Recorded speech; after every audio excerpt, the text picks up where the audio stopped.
Hey guys, so the contractors finally started work on the house this morning. So they've mostly been demolishing the walls, the kitchen, the bathroom, etc. And along the way, we've run into some hiccups here and there. So let me show you what's going on. All right, so far they've already managed to fill up one dumpster. It's pretty full. They're getting ready to load it up on the truck and take it away. But let me take you guys on the inside to show you what they've done so far.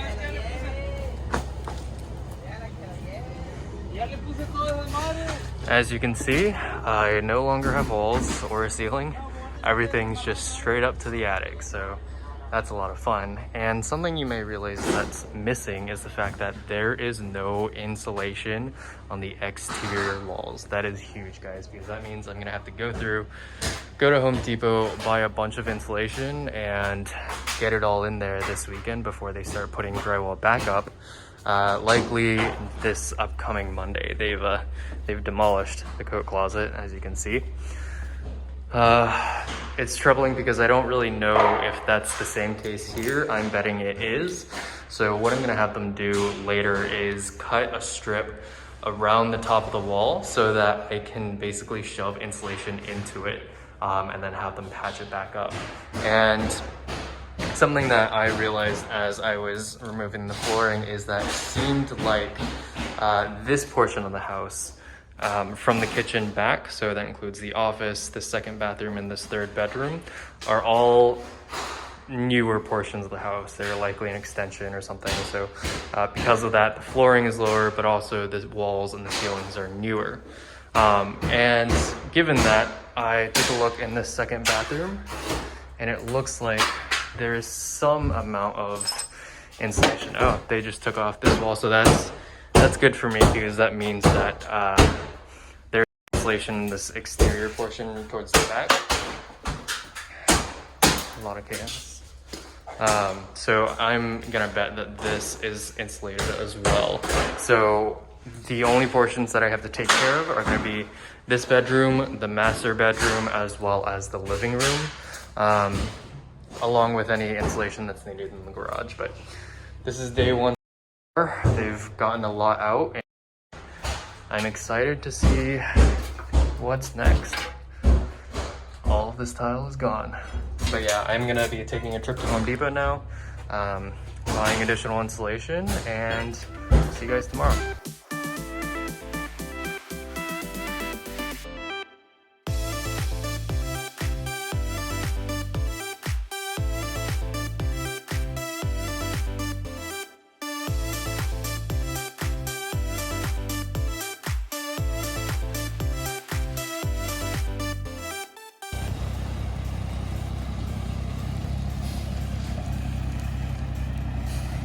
They threw away my soap.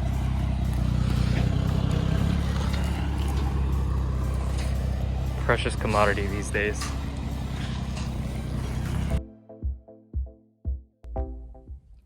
All right, y'all, so if I remember correctly, the last time I saw you guys was on Wednesday. So a lot has changed since then, some for the better, some for the not so great, let's just put it that way.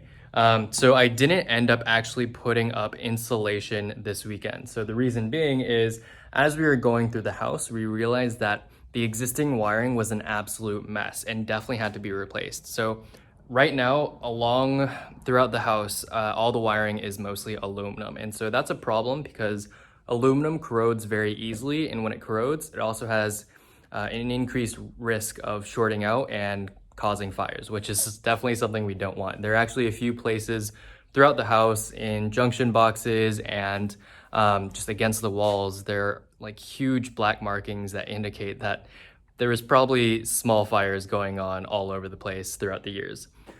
So after finding that out, I basically had asked my general contractor how much it would be to fix something like that. And on top of the existing, okay, let's backtrack a little bit. So in the original contract, she had charged me about $7,400, which is a lot, I know, to install new lighting, so new can lighting in the kitchen and the living room, to tidy up the wires that were currently in the garage, to run wires for some of the kitchen appliances, as well as moving stuff around in the kitchens, the bathrooms, sorry. And that was it. And that was a lot of money. And with this rewire on top of that, we were really expecting that some of those issues would go away. Reason being is, when you're rewiring a house, you have a lot more freedom to put, outlets wherever you want, light fixtures wherever you want. It's a lot easier to do, especially given the fact that we've already torn down all of the drywall. There's no drywall work that needs to be done on top of the wiring work. So that reduces labor cost, and just is all around easier to do. But they wanted to charge us an additional $8,000 to do that work, on top of what we were already paying. And so we were like, hold on, like this is a little ridiculous. So we decided to backtrack.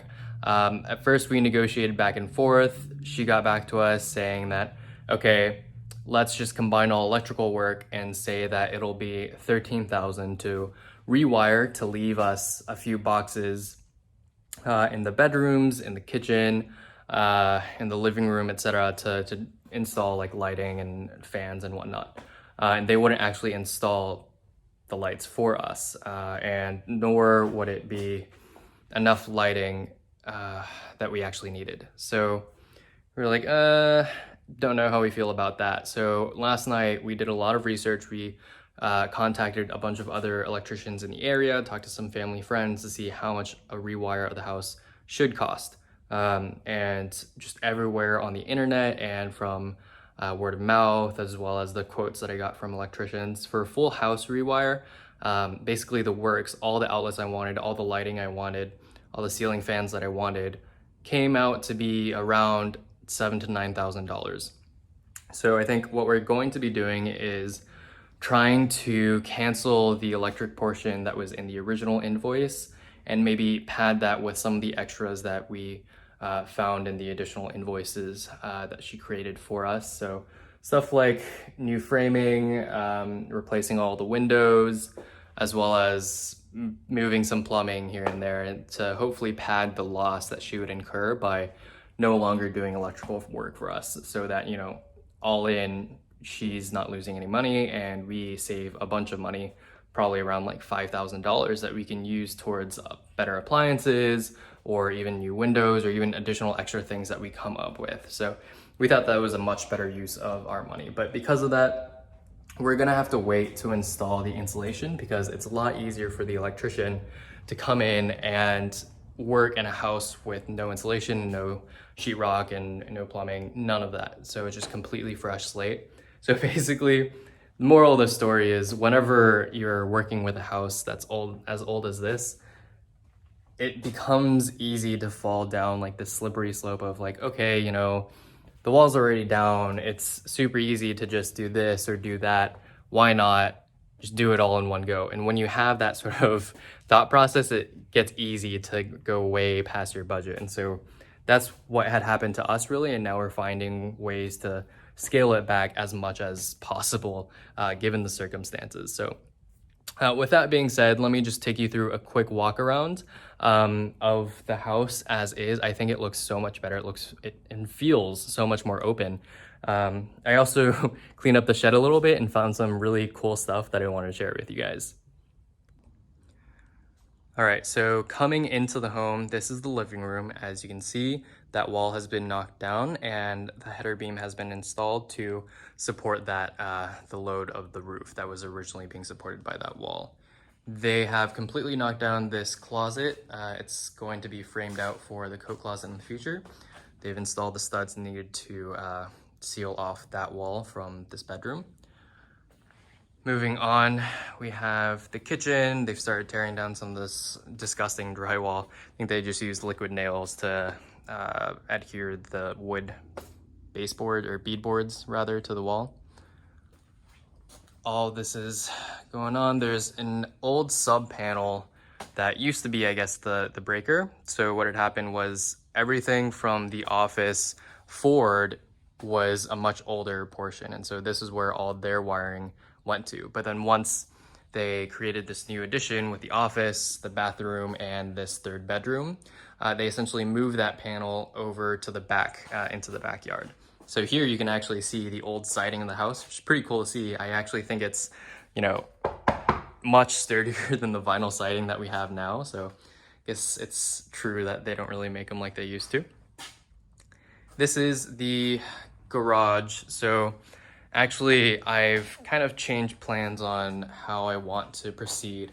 I honestly completely forgot about the fact that we would be moving the water heater there. I knew we'd be moving it from the bathroom. I didn't think about where we would be moving it to. So this is going to go into that corner. They're probably going to build out some drywall to just enclose it, maybe at a door.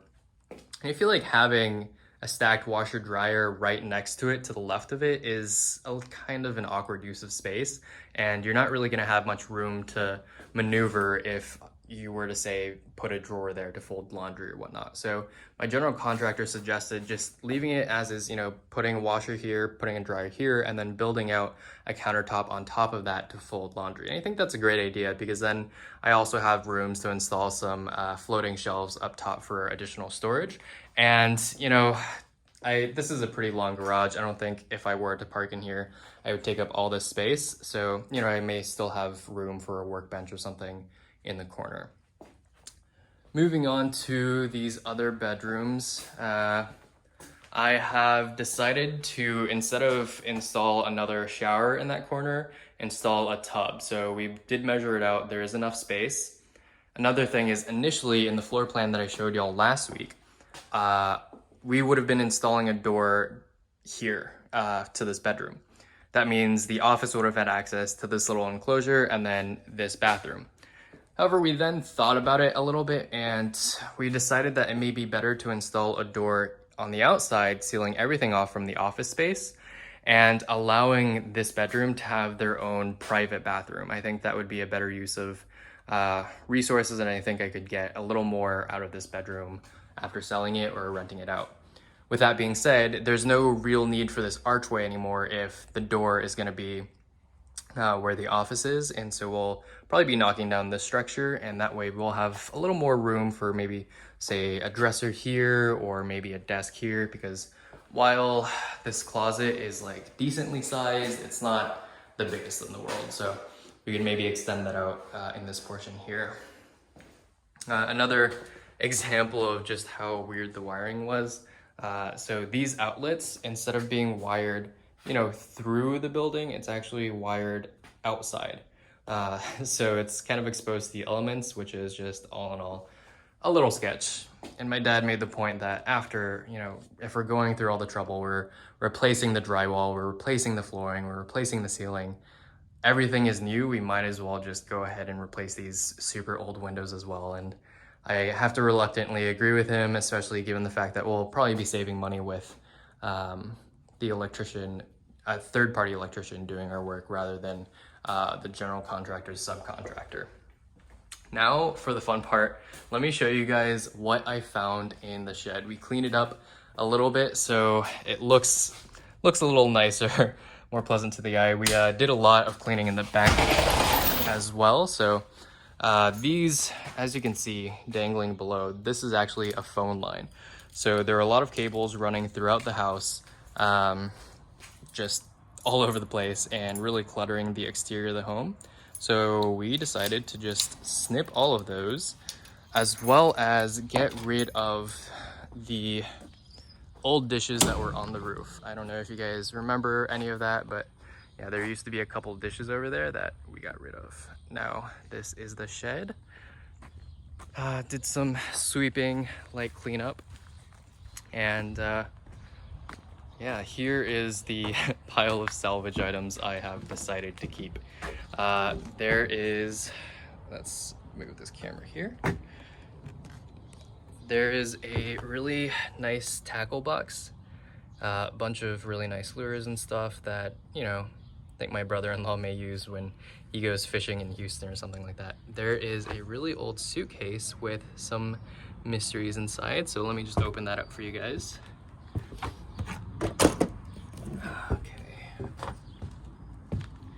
Yeah, so I was looking around at just a bunch of cassette tapes, and I think my favorite find in all of this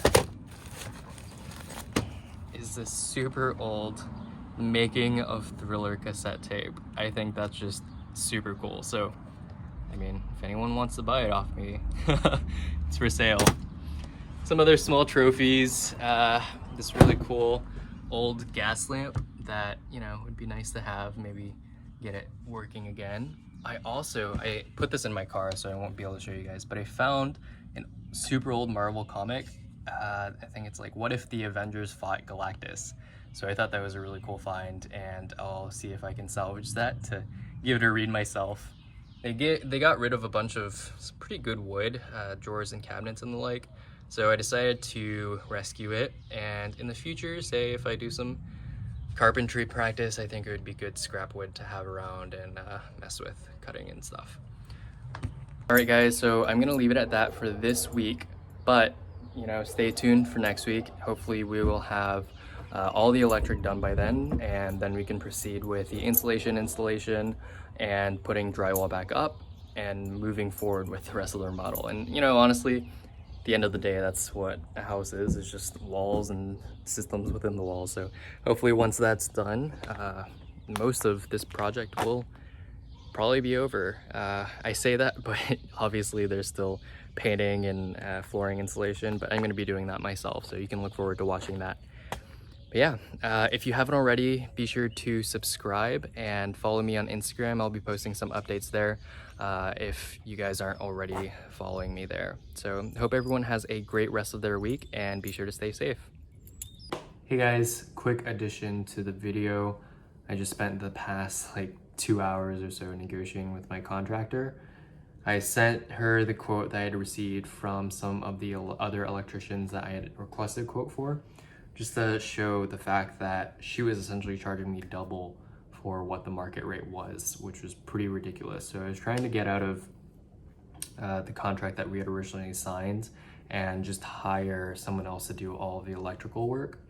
But obviously that's much easier said than done, because there is a signed contract, and that signed contract was for specifically the lighting. She was saying that they could do the original portions, or replacing the panel box, replacing or adding new lighting, and having someone else do all the rewiring. But that's also kind of a pain, because even though her contract is like $7,000 something, a rewire from someone else is also still going to cost $5,000 something. So at the end of the day, I'm still going to be paying $12,000. I'm not saving any sort of money, and it's just more hassle. There are more people that I have to deal with. So I was like, look, you're really putting me in a bind here, and here is all the evidence to prove how ridiculous this charge is. And I trust that you're not putting like an exorbitant margin on top of what the electrician is paying, because you've given me such a reasonable price on everything else. So please take this information and try to negotiate with your electrician. And if worse comes to worse, we can pay you your margin on top of another contractor, as well as pay whatever fee is incurred by you breaking your contract with your electrician. So she took that info to her electrician, and thankfully we were able to negotiate everything down to a total of $10,000-ish, like $10,200 for all the wiring, basically everything that was included in the quote that the other guy gave me. So outlets like every 6 feet, and actually 13 can lights. So we were adding 4 in the office, which is, I think, you know, higher than what someone else would do. But at the end of the day, she is right. You know, we did sign this contract, and it's important to honor your contract. So before signing a contract, be sure to read it carefully. You know, it's worth the extra iterations. Like, I thought I went through a lot of iterations going back and forth, adding and removing things, but it's worth going through it with really as fine-tooth comb as humanly possible. Once you've decided on a contractor, you know, go through everything humanly possible. You're still going to be missing things, and be sure to take note of that in the contract. So if you find that something is just over market price, or they're not doing something right, find ways to get yourself out of this hole, because it's not something that I did, and it's something that I really wish I had talked more about before signing the contract. Because once it's signed, it's kind of out of your hands, right? This is the stuff that you've agreed to, and you know, this is something that they could potentially take you to court over. I don't think it's not going to go to court, because thankfully we resolved it, but it's something to keep in mind. And I was reviewing some of the footage earlier, and I noticed that I was sighing a lot, and that just goes to show how much stress I've been in from the past few days. And it is a stressful experience, but I think it's pretty rewarding as well, and I've been able to see how much progress we've made already so far. But that's all I wanted to say. It turned into more than just a quick note, but I thought it was important to let you guys know before I put out this episode tomorrow. So thanks, guys.